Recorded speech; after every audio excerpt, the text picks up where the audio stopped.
Too Much Information is a production of iHeart Radio.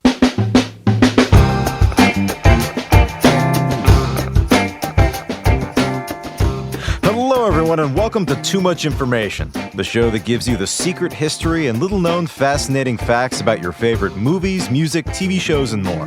My name's Jordan Runtagh. And I'm Alex Heigl. And Heigl, today I'm so excited. We're talking about one of my favorite shows, one of my favorite pop culture entities of all time, Jeopardy. Yeah, I know this is a big one for you. I know. I was really surprised to hear that you weren't as into it as I am. I saw you as like somebody who, did you audition and get turned down or something? Like, you aren't as into this as I would have thought. No, that would be the very predictable. No, you want to know what the sad truth of it is that I was in my middle school quiz bowl team. That's right, yeah. And we suffered a very humiliating loss at one point, and frankly, I've never been able to play a buzz-in trivia game again. It really derailed my career. It was like I blew my ACL out or something, the trivia equivalent of that. I never played again, and it's all too painful for me. I'm not making this up. I was in Quiz Bowl, and it was a humiliating defeat, let me just say. What happened? I mean, was there one question in particular that really? No, it was just this. It was like the other team had like me on steroids because I could never do my math. worst enemy, me. Yeah, basically on steroids. Well, yeah, because it was like this dude like had command of just all kinds of obscure, ridiculous facts, but he could also do math, which I could never do. So we were just murdered. I think it was like they got like a perfect score. 90% of the answers were from this kid, and we got like 10. It was embarrassing, and it was like just as far as like that team had ever gone, and it's haunted me ever since. But what I did spend a lot of time with Jeopardy-wise as growing up was the SNL skits. Oh, yeah. We'll talk about that in here, definitely, of course. Great. But before we go any further, we have a little special treat for this episode. You know, passions run high here on Too Much Information, and it's something that we love about ourselves, but sometimes the language does get a little bit rowdy. So in the interest of good taste, we've obtained, at great expense, I might add, the original buzz-in sound from the unaired 1964 pilot of Jeopardy. I'm so excited to share this. Let's give it a listen. Isn't that great? We do it all for you. Anyway, that's it. I just wanted to share that. Well, then let's dive the in, baby. I'm glad we're getting use out of that already. Yes, it's time to kick off this episode, this Jeop-isode, if you will. We're going to talk about how Lucille Ball helped get Alex Trebek the hosting gig, how hash brownies nearly put him out of commission, how the theme tune was written on a Hollywood icon's piano, and how the writers come up with the clues in the first place. We'll also lift the lid on the show's finely honed production process, give you tips on the insane PTSD-inducing preparation that prospective contestants go through, and reveal whether or not Alex Trebek ever met his SNL Celebrity Jeopardy nemesis Sean Connery in real life. Without further ado, here's everything you didn't know about Jeopardy.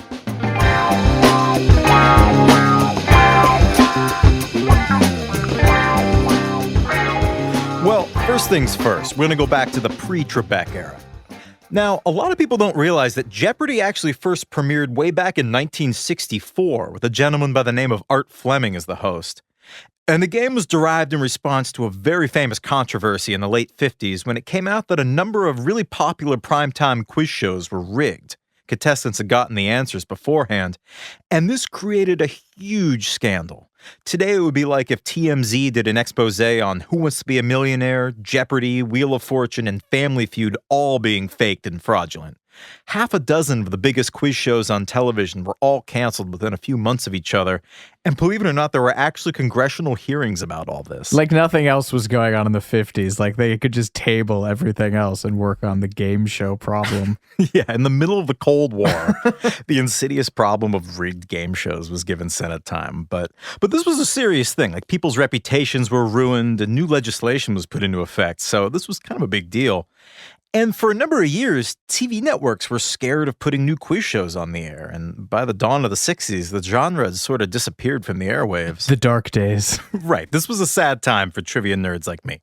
This didn't sit well with Merv Griffin, who was a TV host, a producer, and a game show developer at, I think, NBC.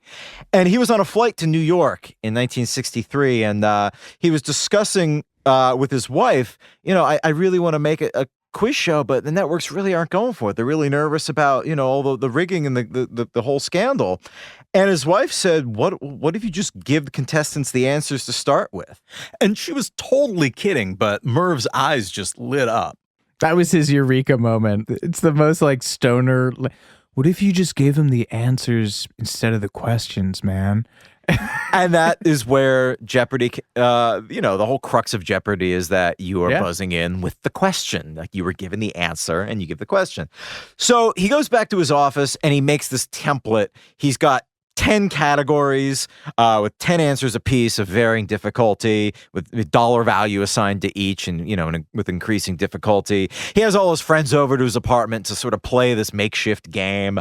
He goes into NBC, has a meeting. He has like a whole cardboard thing up on the board with like envelopes with questions on the inside. He makes this whole cute presentation and he does it for the game show executives. And the executives were into it, but they weren't sure that it was compelling enough. And I guess one executive said, I think that the show needs more Jeopardies. And that became, again, this is like, you can't write this. This is where he's pulling in stuff from left and right. Because initially he was going to call the game What's the Question, which is, a little on the nose, but Jeopardy, a lot more drama to it. It's a great name. Yeah. So after months of tinkering, he's presenting it for final approval. To show as a proof of concept to the executives, he played like a little ad hoc game in the boardroom, and they went for it. And so who won? Merv Griffin won. Funny thing about Merv Griffin was that he actually got his start as a musician. When he was like 19, he was like singing on radio with an orchestra. And that song, I've Got a Lovely Bunch of Coconuts? I sure do. They in the Lion King, I think somebody sings it. I forget who sings it. That was his song. I guess like he made it big in the 50s. He sold like millions of copies of this song. So he got his start as a musician, and he never stopped. I love the novelty songwriter era. Like, what's the equivalent of that today? It's probably like dumb shit like TikTok talent. We didn't get anything good. I've Got a Lovely Bunch of Coconuts. That's a great song. That is a great song. But you know what's an even better song? The theme to Jeopardy, which Merv Griffin wrote. Merv Griffin wrote this song. It has a title. It was initially written. Oh, what is it? It was written as a lullaby for his son, Tony. It was actually called That makes sense. A Time for Tony. And then once he decided to put it to use in the game show he's developing, he changed the title to Think. And apparently, this is really weird, he wrote it on Marlon Brando's old piano. The Jeopardy song, the do-do-do-do, I can't hum anymore because we'd probably have to pay. It was written, apparently he and Marlon Brando used to live in the same apartment building, and when Marlon moved out, he gifted his piano to Merv. So he wrote the Jeopardy song. Merv, I want you to have this piano. I want you to take this piano. I have a vision for you. You're gonna write a game show theme, Merv. It's gonna be beautiful. That turns into like Donald Trump. I was gonna say, it went places. It was a whole spectrum of dysfunctional men that I can't quite identify, but it was good. I liked it. Thank you. So Merv wrote this song. It took him basically as long as it takes to sing it to write. Like it took him less than a minute, he would later say. And that minute earned him around $80 million in royalties by, I think, 2010. This is according to Mental Floss.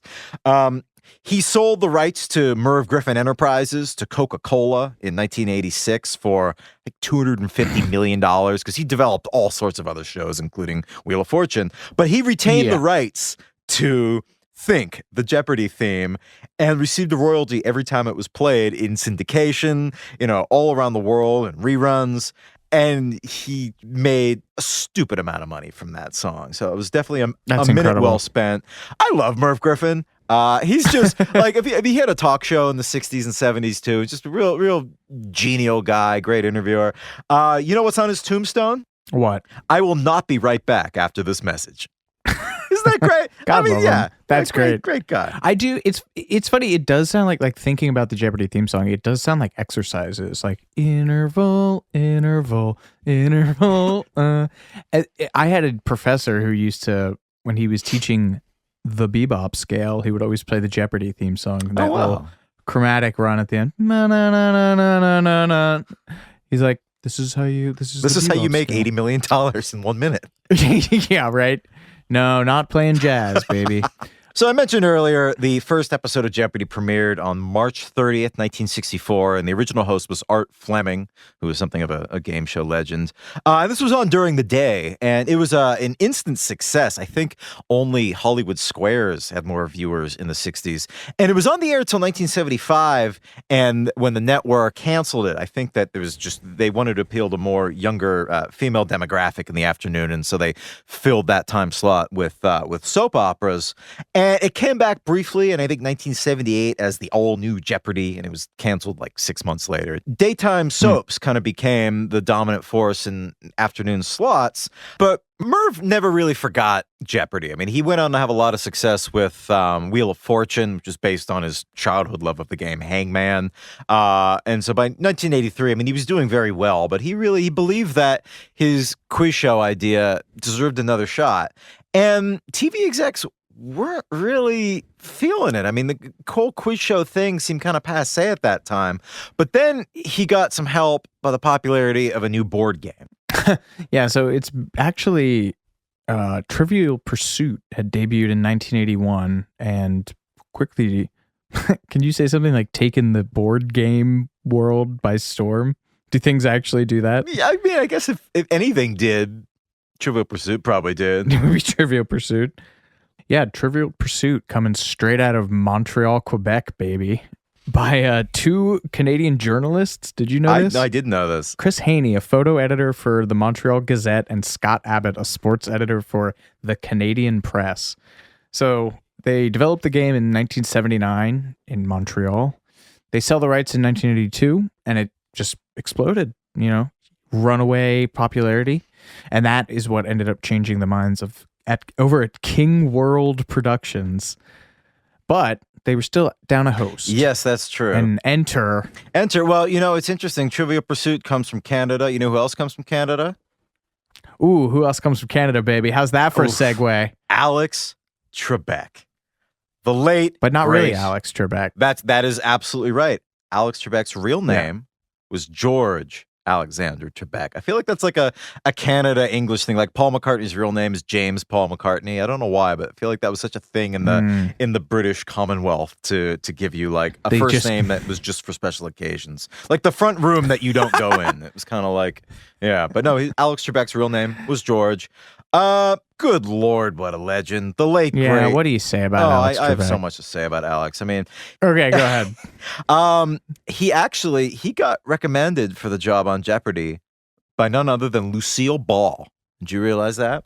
That's a hell of a cosign. That is pretty crazy. But let's just do a quick overview of his career. I mean, he got his start up in Canada where he was like kind of something of a heartthrob. Like he started hosting... I believe it. Are you kidding me? Well, okay, of course you're right. Yeah. You're right. I'm sorry. I shouldn't have phrased it with such surprise in my voice. But he hosted a show on the CBC, which was called Music Hop, which was basically the Canadian version of like American Bandstand. And there's some great footage on YouTube of like 24-year-old Alex Trebek interviewing Gordon Lightfoot and stuff, and all these Canadian, up-and-coming pop stars and stuff. And he was like a journeyman broadcaster. He kind of did whatever job he could find up in Canada. In the late 60s, he was doing stockyard reports, horse racing, and I think he even did curling. And he was bilingual, too. He's French-Canadian, so he was got a lot of use at the Canadian TV networks, including a Canadian high school quiz bowl called Reach for the Top, which I think was his first. I know, I'm sorry. I should have given you a trigger warning there. But like I said, he was something of a heartthrob and actually kind of edgy.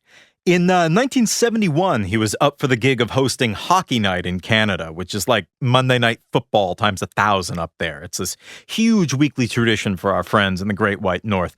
But he was passed over apparently because executive producers didn't want to hire a host with a mustache. Anti-mustache discrimination is a very real thing. I mean, style and fashion was apparently a big deal for Trebek. He got kicked out of his military boarding school as a teen for refusing to cut his hair. So he was like, kind of a dandy in the early 70s. I mean, people forget that like he had these vibrant plaid suits and like permed hair, and like he was kind of wild. I mean, visually. I mean, he's not like, but not just visually. Well, that's right. There's a great story in his memoir that came out just before he died. I think it's called "The Answer Is," where right soon after he moved from Canada to Los Angeles.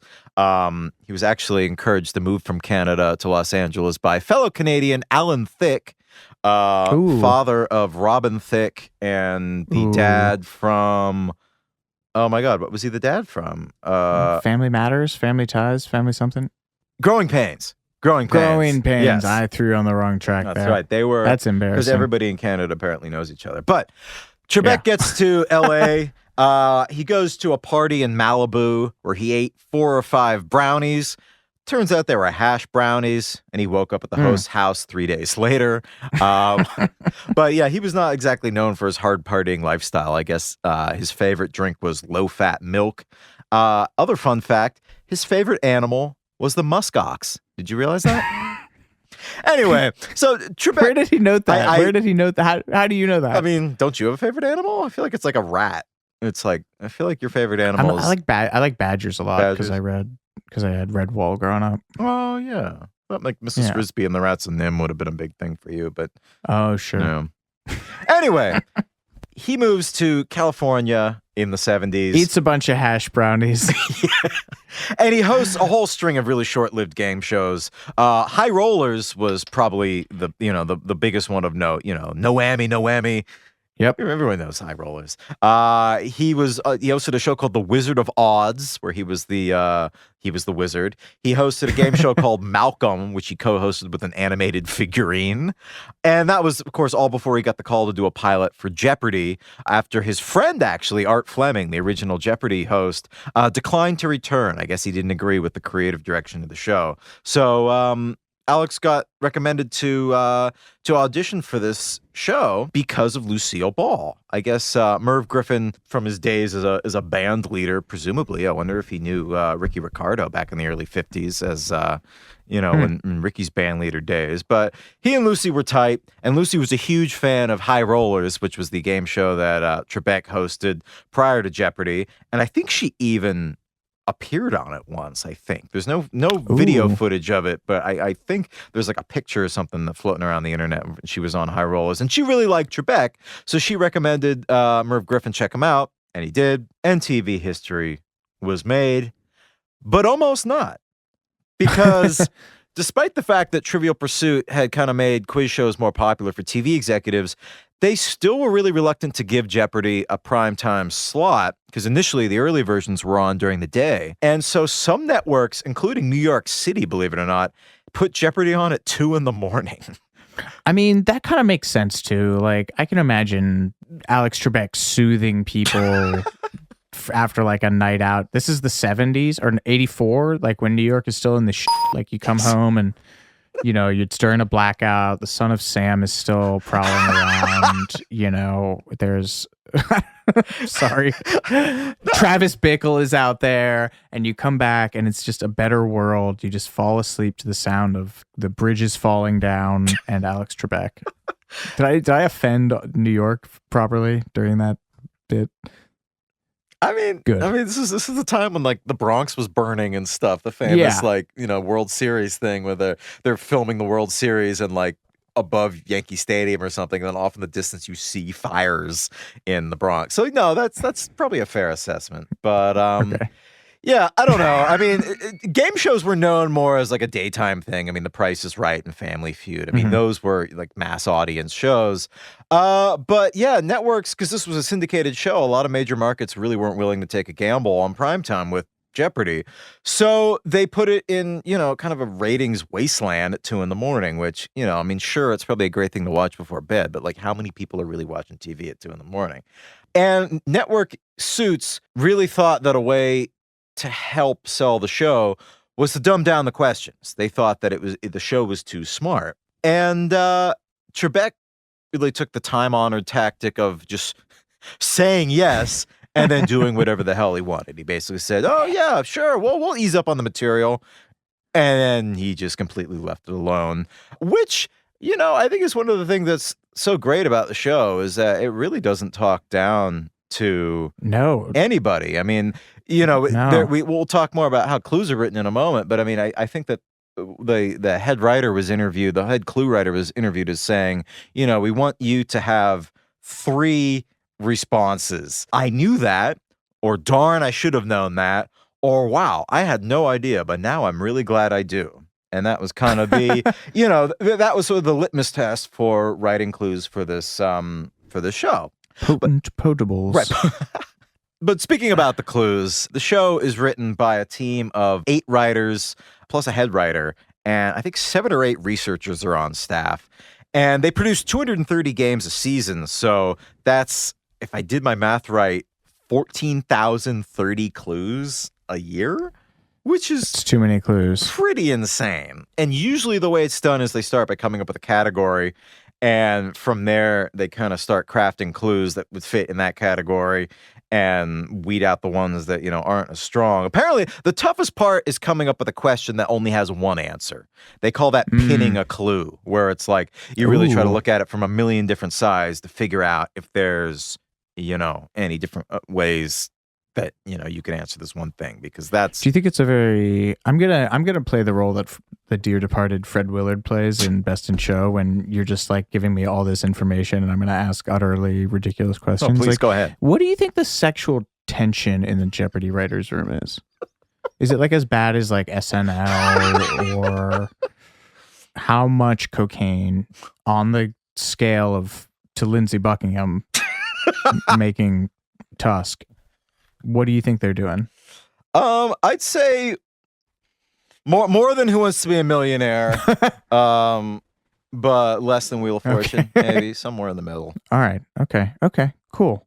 And while we're talking about clues and categories, so there's actually like a whole calculus that is a little in the weeds that we were going to skip about this, but there's a whole, number of, they have to do a certain number of clues for a category, but here's an interesting condition that they put on the final Jeopardy questions only, which is each writer comes up with their own final Jeopardy questions, but their condition for those is that at least one of the members of the writers team has to be able to answer it.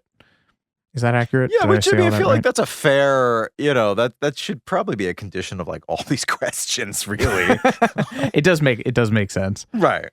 One of my favorite factoids about Jeopardy is that, they film 5 episodes in a single day, but it's all done on the same lot where The Wizard of Oz was filmed, which is interesting because Alex Trebek hosted that short-lived game show, The Wizard of Oz. So there's... yeah, exactly. I see what you're doing. Yeah, God, 5 episodes a day. What is that? Over an 8-hour shooting day? Yeah, I mean, if you think about it, without the commercials, and I think without like the personal anecdotes and stuff, I think I read somewhere that it's really only like 13 minutes of game time, something like that. Oh, okay. I mean, if you think about taking the commercials out, that's like 21, 22 minutes, and then personal anecdotes and Trebek's intro in the beginning or whatever, it's not a lot. Also, I want to ask, I feel like there are 2 kinds of people in this world. People who love the personal anecdote moments on Jeopardy, and then the people who fast forward through them when they have it on DVR. I don't know. I feel like your feeling on the personal anecdotes of Jeopardy are sort of really says a lot about, are you endlessly fascinated by the diversity of the human experience, or do you just want to know more potent potables? Yeah, skip it. Take me to the potent potables. I don't give a shit about you. I don't care. It's no personal no real names, no eye contact, no real names. Come on to Jeopardy. It's about the answers. It's about the facts. It's about the love of the game. It's about the white hot crucible of person to person competitions. I don't give a shit where you're from. Cut to the chase, baby. That's my tan. Yeah. Good luck. Good luck cutting around that, Runtagh. Yeah. Wow. Fucking try it. You evoking no kissing, no eye contact to describe Jeopardy is bone chilling. I mean, no I real know, names. Yeah. Mr. Pink, Mr. Orange, that's what they come on as.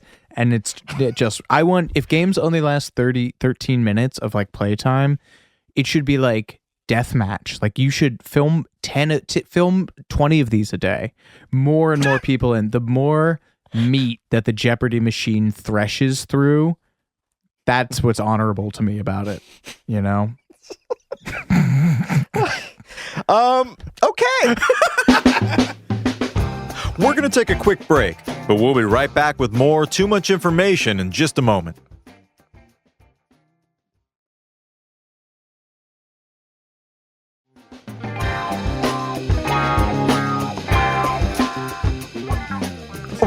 Well, according to the Jeopardy website, which does not refer to their contestants as meat, the show tapes 5 episodes a day, around 46 days a year for regular season episodes, which means there's about 230 new episodes shot every year.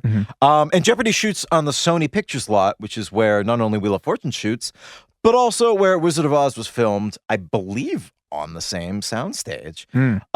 Is it haunted, do you think?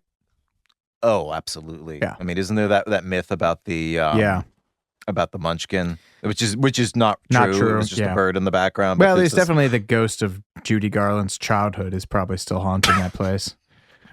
I really thought this was gonna be like the most lighthearted, like fun episode. You thought wrong, baby. Yeah, speaking of, they do 5 episodes of Jeopardy. We just taped 3 episodes. The 3rd episode that we've taped today. We've done rumors with the blizzard of cocaine.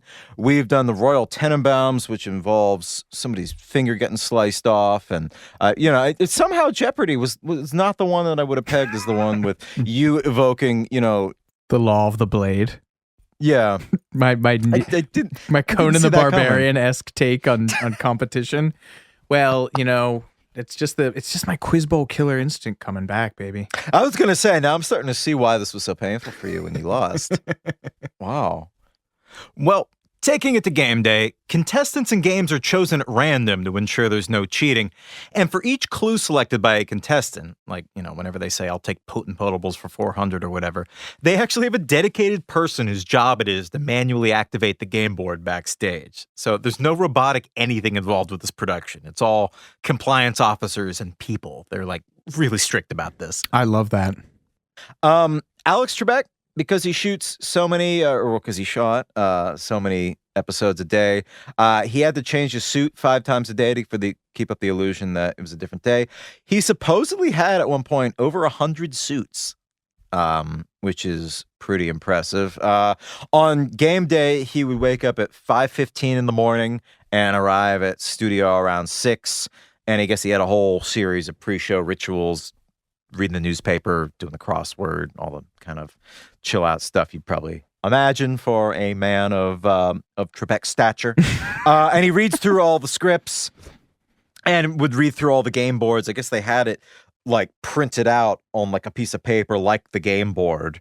And he would, read through make sure he had all the pronunciations right and everything. And you would notice when he was at his podium in the middle of the game, he looked like he was writing stuff. Mm-hmm. He would scratch off questions as he went on his little paper game board in front of him, just so so he just to keep it from being confused.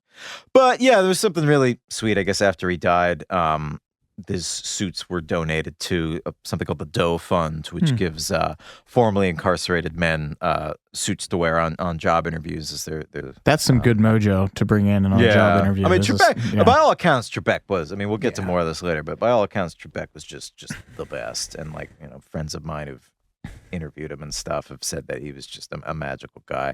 But yeah, after he would arrive at the lot at 6 a.m. and he was usually on his way home by like 4. Good gig. He's like, I just go to work. He's a craft, dedicated to his craft. Oh, yeah. So we got some game time secrets from contestants. There's been a lot of contestants over the years who've, written blog posts and started websites and stuff about, contestants usually watch from the audience before they're going up to play, which has got to be nerve-wracking. Like when I was on Who Wants to Be a Millionaire, I can't imagine, they kept me backstage. Like I can't imagine watching other people do what I was about to try to do. Like that's got to mess with your head. Yeah, they're probably on purpose. They're like, we're gonna maybe with these people. But during gameplay, it's approximately 13 minutes to answer 50 questions. And apparently contestants are not allowed to acknowledge family members or anybody in the audience in any way. No real names. Wave, I told you. You can't shout. But apparently there was a time when one contestant during their personal anecdote moment proposed to his girlfriend.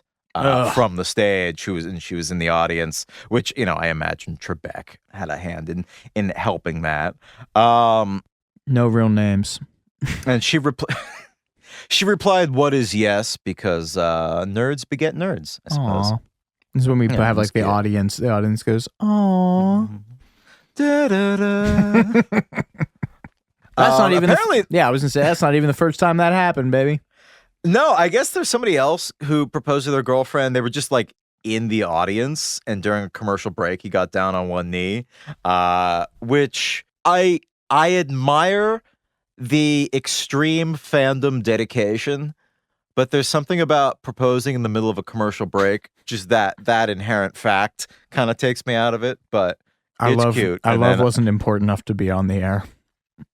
Well, I guess like when they came back, Trebek said something like, we had a real bit of happy news from the audience, and I think they showed a picture of the guy like on one knee or something. But after the game is over, again they're shooting 5 30-minute shows in a row with really kind of minimal breaks. The winner doesn't really have a whole lot of time to do any kind of major victory lap. So really, you only have about 10 minutes after the thrill of victory to go backstage, change your clothes, get your makeup reapplied, and then go back out there behind the podium and get back in the gladiatorial Thunderdome. Get back again, into Thunderdome. Jordan, I don't know if you know this about me, but I love podii. I love podii. I love platforms. I love stages. I love daises. I love rostrums. I love soapboxes. So about the podium. You got some stuff to tell me about the podium? How's that for a segue?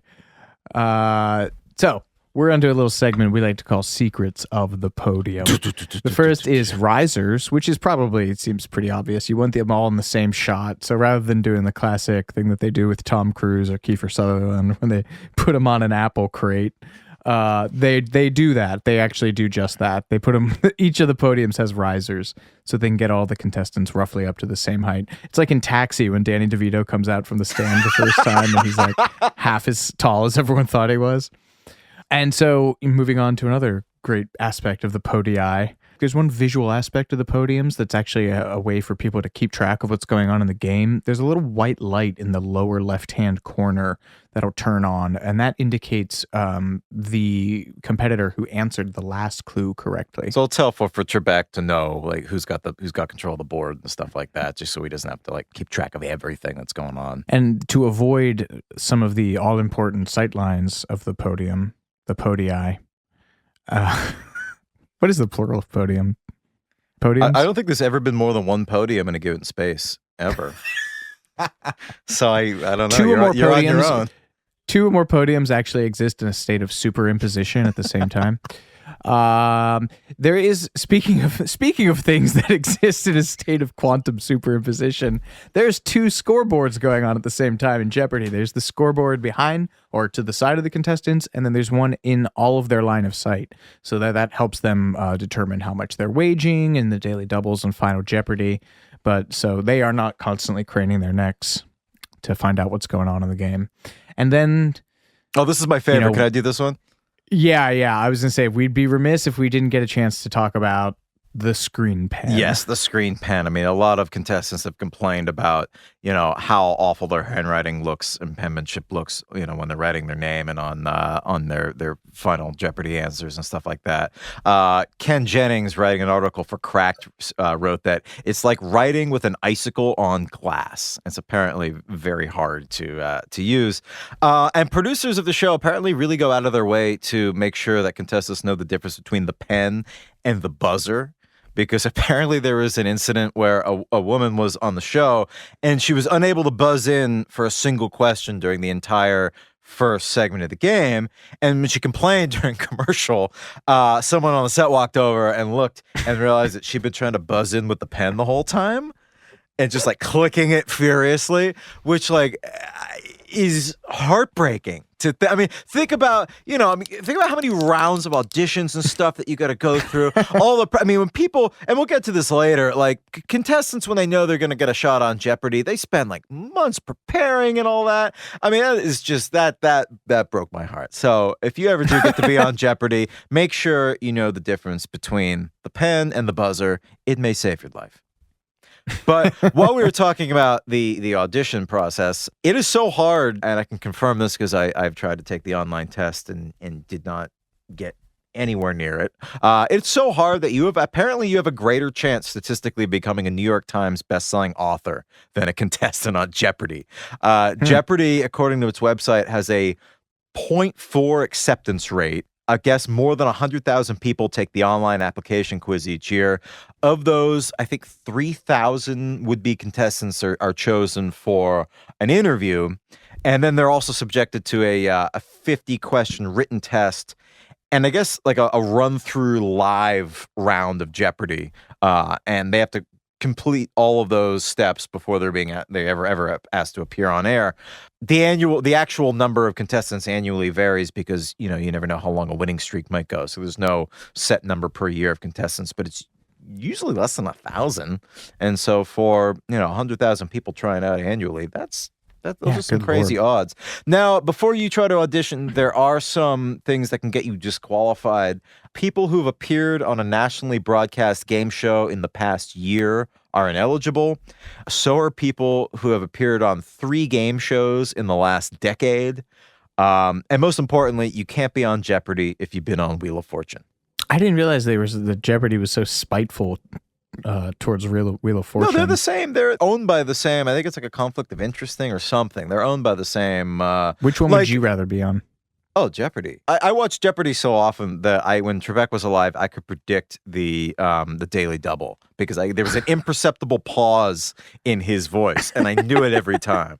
And I loved it. That was my. I deeply regret not being smart enough to. I mean, have passed the test. you might have dodged a bullet. Like considering had you made it, you would have been put in the position of lying to everyone that you love. Like go ahead and explain what happens if you're actually selected. That is true. I mentioned this earlier. Jeopardy is sort of like Fight Club. Winners really can't talk about where they're going. They're very secretive. And a lot of game shows are like this too. You can't really tell people that you're about to go on to a game show. And it gets really hard when you win as much as someone like, say, Ken Jennings did when he had 74 wins. And he'd recorded 48 shows before his first episode aired because they tape these way in advance. Yeah. And so he was missing from his job like every other Tuesday and Wednesday for like months on end. And I guess he did tell his boss. I think it was in his interview with Cracked, which is a great piece where he talks all about, his experience on Jeopardy. He said, "My boss told my coworkers a series of increasingly implausible lies about my whereabouts every other Tuesday and Wednesday." Sorry, this is on his website. "You think computer programmers are all geniuses? No one ever caught on." I don't think I realized. That's got to be one of the more innocuous things to get caught doing in secret. Yeah, you're secretly on Jeopardy. No, that's fair. And I mentioned this earlier, the way that people prepare not only for the, auditions, or not only to be on the show, but the auditions, there's pretty elaborate methods to do so. And there's a massive internet archive of, I believe, every Jeopardy question ever. And it's called the J archive. J archive. And I guess they file transcripts for, I think, every episode of Jeopardy that exists. I haven't checked it in a while, but I as of I think 2011, it had, I think, almost everything out there. According to an article on Slate, and again, this was in 2011, so I'm sure that this number has increased significantly. There were 412,883 clues that you can study. And I guess a computer programmer ran them all through some kind of a program looking for patterns and commonalities and all the categories and questions. And, as I said, this article's a decade old, so the ratio might have changed. But at least back in 2011, the most common category was before and after. No, it was before and after, which I hate. I am so bad at all the word game things. I mean, again, there have been hundreds of categories that have been included on the show over the years multiple times, but this one appeared as of 2011 114 times, so it's pretty frequent. What is its incidence? It accounts for, according to the Slate article, 0.26% of all categories, and that's 1 out of every 387 categories. So you have a 1 in 387 shot of you getting a before and after. which Just like part of being a contestant, like you have to like run the numbers on this kind of stuff, like blackjack. Well, I mean, sort of. I mean, I don't know about that, but the way that people prepare for this is nuts. We can get into that now. I mean, Ken Jennings at least has said. Well, wait, before we do, what's the other statistical find from this? Oh, that's right. The most common correct answer, I should say, on Jeopardy is what is China? So if you ever find yourself in Jeopardy and for some reason you need to make a guess, which is usually not advisable because if you make a guess and you're wrong, you lose money. But if, for sake of argument, you need to make a guess, say what is China? Statistically, that's most often the common response, or at least it was in 2011. So you know what? We're counting cards, baby. We're getting into this. But studying up on the statistics of questions is it's only going to get you so far, right? The probability of whether or not the answer is what is China, maybe not as helpful as say learning how the buzzer works. Mastering the buzzer. Ken Jennings, probably the biggest Jeopardy streak winner of the past recent whatever, he attributes his success to his reflexes.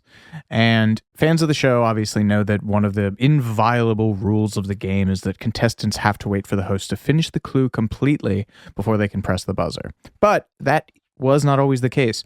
According to the show's official website, earlier in its history, contestants could ring the buzzer at any point during the clue, which obviously led to, people jumping the gun, giving quick guesses, a lot of negative scores, and general confusion. In 1985, producers decided to silence the buzzers because the noise was too distracting and kept interrupting. But that still wasn't how they decided to tamp down on this wildly out of order, chaotic atmosphere of Jeopardy with cocaine and I'm sorry. So now there is a crew member. And Jeopardy is a really impressive jobs creator because now there's a crew member whose job is to turn on everybody's buttons at the precise moment the host finishes reading the final syllable of the last word of the clue. Well, I guess if you ring in early, I guess it locks you out for you get like a fraction of a second penalty for doing that, which I mean, again, it's a cruel game, Jeopardy.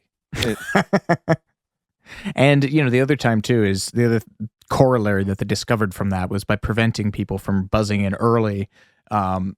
Gray gave time for the home audience to be able to shout out the answers too. But some people have talked about the physical lengths that they went to, and there are articles out there, as you might expect, proper thumb placement, your hand position. But people practice with a fake buzzer.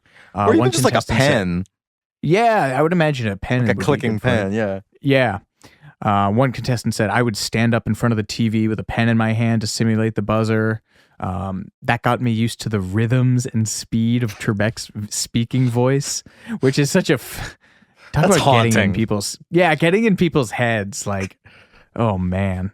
This show is insidious. Other winners practice by this is insane.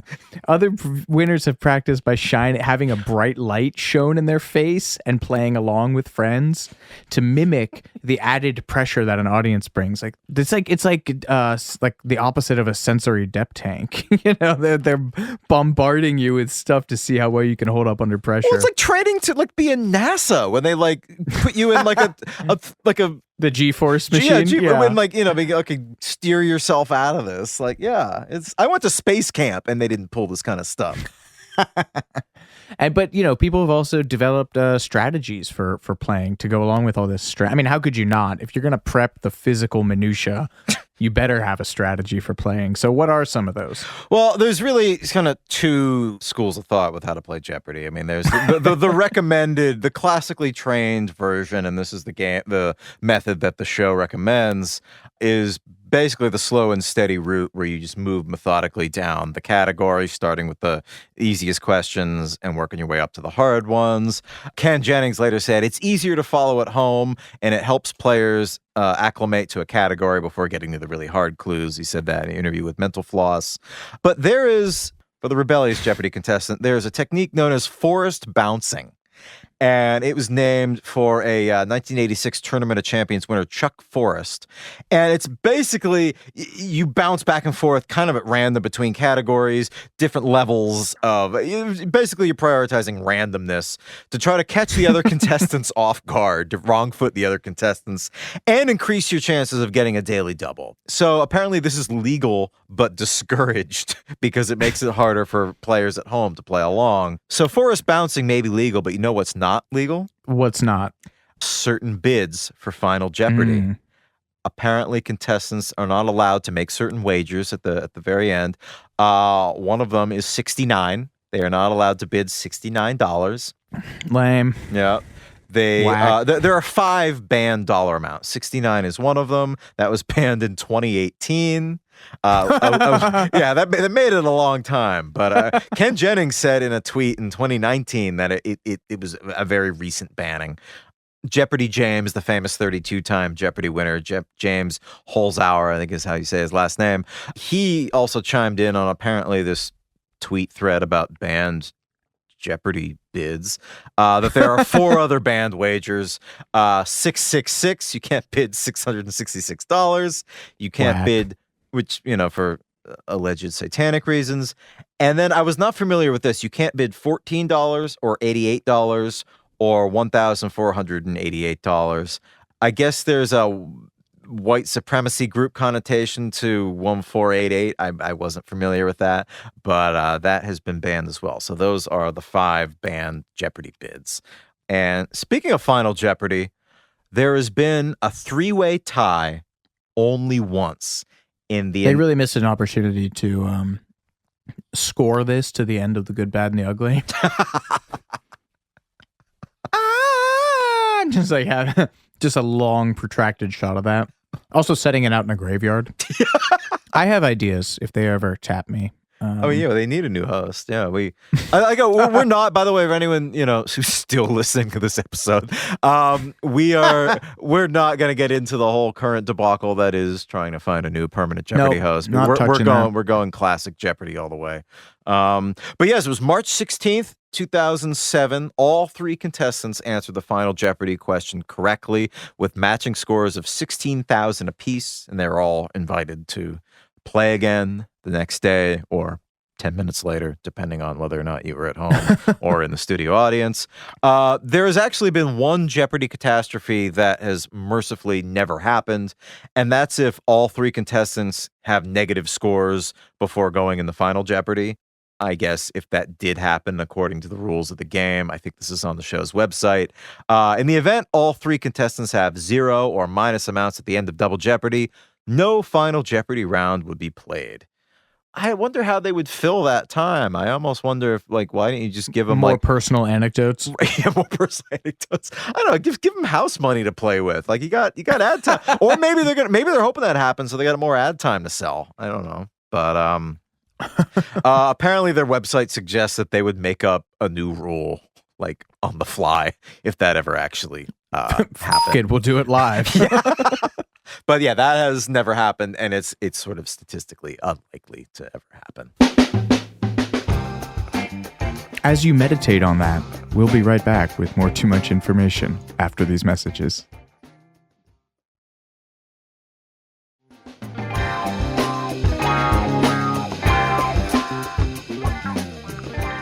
Heigl, why don't you tell us what happens to the contestants and their prize money? Well, up until 1984, everyone received the full value of their cash winnings, even if they hadn't won overall. But Jeopardy quit doing that because people ruin everything, is basically what happened. Jeopardy stopped doing that because it became clear that to contestants that if they weren't going to win, they would just start hoarding their money by playing conservatively or refusing to participate or guess. They just wouldn't buzz in. They just wouldn't play. Yeah, and it's just running out the clock. And there was an incident where a contestant kind of rather sweetly needed money for an engagement ring. Aww. And as soon as audience goes, "Aw." And so he just stood in mute silence for the rest of the episode after he'd made enough.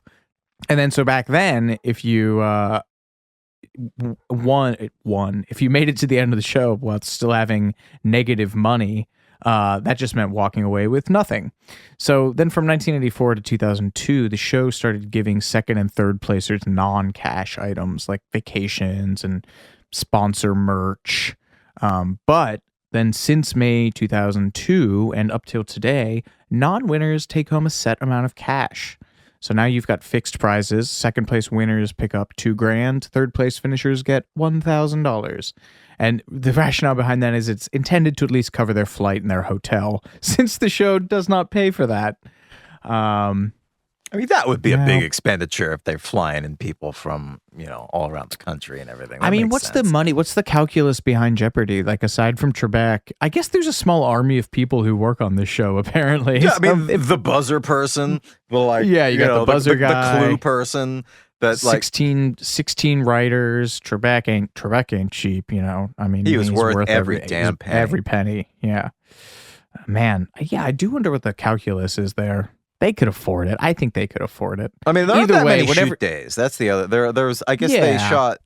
What did I say? 46 days a year. I mean, that's. I don't know. I'm going to use my platform, my massive platform, and the massive reach I have on social media, all of my followers to engage and force Jeopardy to pay for flights and hotels for contestants. I think that's just a small thing. So. Oh, I did. I mean. That's what I'm getting behind in 2022. That's the hill you're going to die on. This is my pet cause. Yeah. I will die on this hill. And it can take closing, finally getting back around to what we were talking about. Spiting a game show that you've never been on and have no desire to be on. Don't watch. It takes 6 months to get your cash. How about that? You got a 6-month waiting period. What about that guy who's trying to get engaged? They take 6 months to give him. Oh, man. Jeopardy, you do people dirty. Savage show. It's a savage show. All right, let's talk about what happens when you win. Let's talk about some of the people who have won. We name dropped Ken Jennings. What happened to Ken Jennings? Ken Jennings, that's right. We name dropped him. He has the record for the most consecutive games won. That's 74. That was in 2004. It's really sweet. Apparently, when he finally did lose, he said that he saw tears in Trebek's eyes and they got kind of tight during it. Yeah. And during his run, he won $2,520,700. And in the regular season, I think that's the most anyone has ever playing Jeopardy. And Jennings, he later said that the experience kind of gave him a mild form of PTSD. He says he basically can't watch Jeopardy anymore. It just completely changed his reaction. Like he said, this is a quote from, I think this is his Cracked article. I find that I have a hard time sitting on my couch and lazily shouting answers at Trebek like I used to. Everything about the show, the music, the graphics, the sound effects, causes some fight or flight adrenaline spike in my blood. And I become hyper aware of every detail of the show. Maybe I have post-traumatic stress disorder. What about Brad Rutter? That's right. Brad Rutter has won the most amount of money if tournaments are included. I think he's just like a recurring tournament winner. His all-time winnings are almost $5 million, $4,938,436. And Jennings' total amount of money ever won, including his Tournament of Champions winnings, is $4,370,700. So both obscene amounts of money, but Brad Rutter edges him out. And then the most that someone could conceivably ever win on one episode of Jeopardy is $566,400. That's like a 300 Wired score in bowling or something. Like that's something that's like, a contestant would have to sweep both boards, find all 3 daily doubles, make them true daily doubles, and go all in on Final Jeopardy. I mean, the statistics of that are just absolutely ridiculous. No one has gotten anywhere close to, to that amount. The closest. So who does have that? Yeah, I was going to say, tell me. The closest is Jeopardy James Holzhauer. He's the current Hall of Famer with the highest single game winnings. He won $131,127 on April 17th, 2019. He owns the list of the top 10 highest single game scores. They're literally all him. I mean, that's not bad for 13 minutes of work. No, that's it's pretty amazing. You want to hear about the lowest scores? I absolutely do. Oh, yeah. The lowest scores, I mean, they would make Sean Connery on SNL Celebrity Jeopardy blush. For a normal game, I don't even want to say his full name. A man named Patrick currently holds the current record for the lowest single game score of minus 7,400. That was just recently in July 2021. I mean, I see how it could have happened. It's easier than you would expect. If you're really like dying, the only way to dig yourself out is just to keep buzzing in, just like hail. I mean, because you can't, like, once you're in the red, you can't go low. Like, it doesn't matter at that point. All you can do is you could go big or go home. Like, just try for it. And so, obviously that didn't work out that great for this gentleman. Prior to that, the lowest score was by a woman named Stephanie in March 2015, and that was minus 6,800. She told Slate in an interview in 2020 that she has not rewatched the episode since it aired, but she has some theories about why she did so poorly. She said that the daily doubles were gotten by the other players, and that's really key in terms of strategy. She also said that she buzzed in and answered incorrectly on every $2,000 question. Ooh, that's rough. But I guess she said that Trebek tried to make her feel better afterwards by coming up to her and saying, that was a really weird board. Really weird board. So that's like nice. That's like nice. Yeah. Yeah. But apparently this woman's, Stephanie, created an online community for female Jeopardy players because a Facebook group. Because, and this is a quote from her, because it turns out the people who tend to get the most negativity on the internet are women. Shocker. And so they have created what she calls sort of an internet sorority of smart women who have opinions on lots of different things and support each other and care about each other and help each other, and we're there for each other. And she said it's been a great support system, and she's made some great friends that way from fellow female Jeopardy contestants, which I think is I love awesome. That. You know what I also love? The lowest Celebrity Jeopardy. If you could, well, you see the answer in front of you. I was going to say the person who has the lowest Celebrity Jeopardy score was not the person I would have expected. It is Wolf Blitzer. Belying both of his names. He has the lowest Celebrity Jeopardy score. He hit negative 4,600 during the Jeopardy round. Because it was all for charity, the producers gave him $1,000 so he could participate in Final Jeopardy so we could raise more money or try to raise more money. His pity money. I love that. Blitzer. What do you remember what show it was that they had a bit about? Was it The Simpsons where they talk about taking away money? Yeah, it's like you got negative 2,600, Marge, pay up, and they like take her out back. Yeah. And was that actually him? I think it was actually him. It wouldn't surprise me. Doing the voice. Yeah, because I know he appeared, he did all sorts of guest spots on, like, he was on Baywatch. He was on, I mean, as we talked about in Rugrats, he was a Trebek-esque game show host in that. Like, he was really game for a lot. I mean, he said in an interview, like, being able to like laugh at yourself is kind of crucial at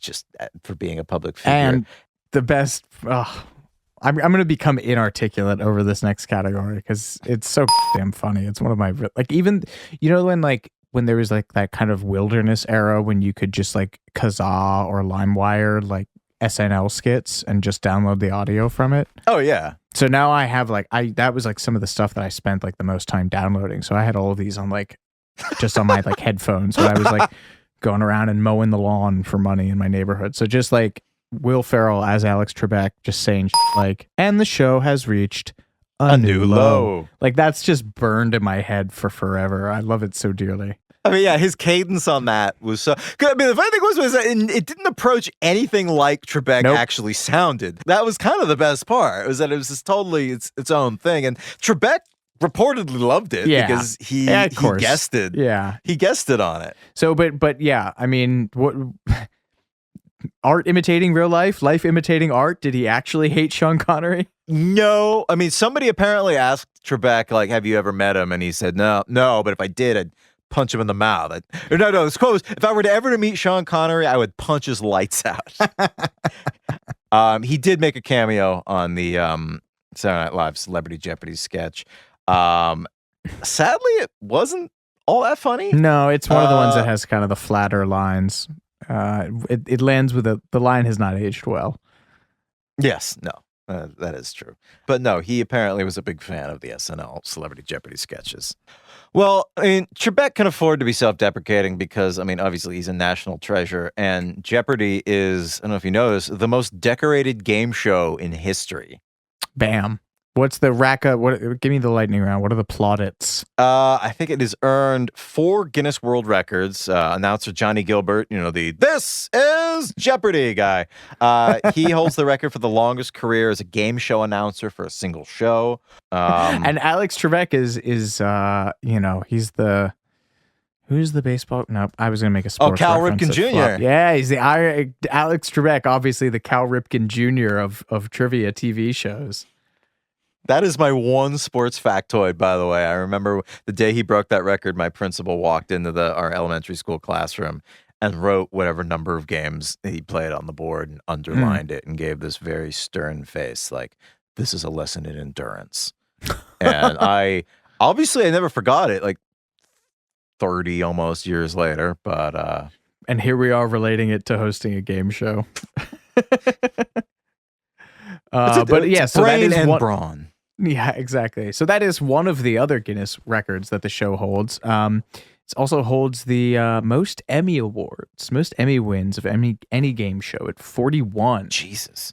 And it's also the bonanza, although now it's The Simpsons. You have to update that reference. It's The Simpsons of game shows. It's the longest running quiz show of all time. Wow.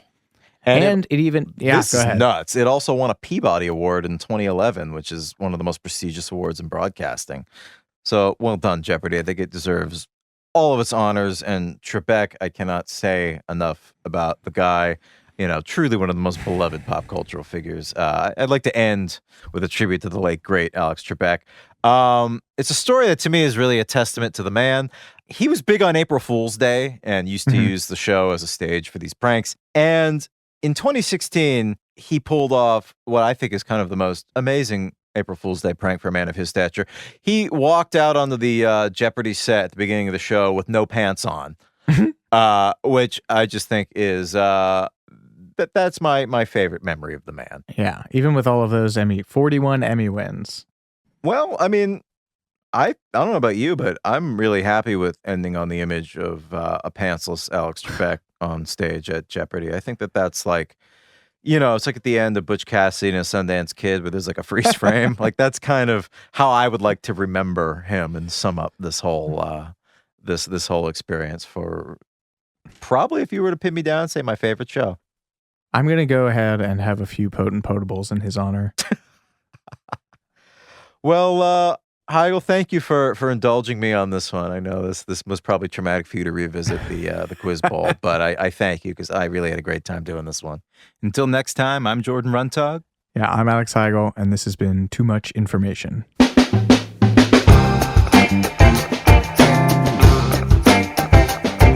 Too Much Information was a production of iHeartRadio. The show's executive producers are Noel Brown and Jordan Runtagh. The supervising producer is Mike Johns. The show was researched, written, and hosted by Jordan Runtagh and Alex Heigl, with original music by Seth Applebaum and the Ghost Funk Orchestra. If you like what you heard, please subscribe and leave us a review. For more podcasts on iHeartRadio, visit the iHeartRadio app, Apple Podcasts, or wherever you listen to your favorite shows.